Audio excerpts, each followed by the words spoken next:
Just wanted to show the final touches on how I got my battery blender installed here. I went and got some of these little electrical box cases here and cut them appropriately so my cords can fit in. And this one will just be connected right there and protected with a little, little lid on it. And up in here I have my battery blender in the little box as well, all protected, Velcro strips, nice and clean up there. And that just snaps back on, and the same with this lid here to protect these two. Just quite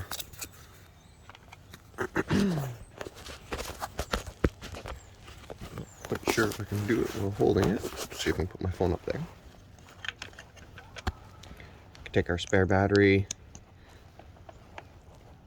and connect it like that.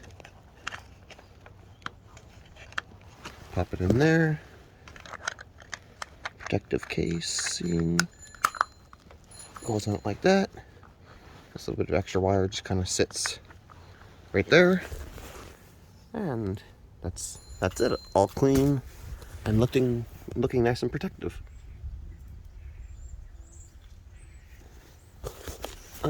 Extension cables, I got all running in behind there. I'll clean those up again later, but as you can see,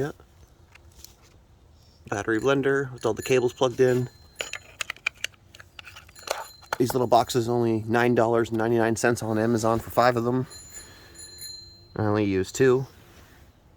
And now we're good to go for a bike ride. Just got our bikes back from the bike shop, doing some end of the year maintenance on them. Got new brakes, new brake pads. Got them all cleaned and the wheels down there. My brakes aren't squeaky anymore. So this is the first test.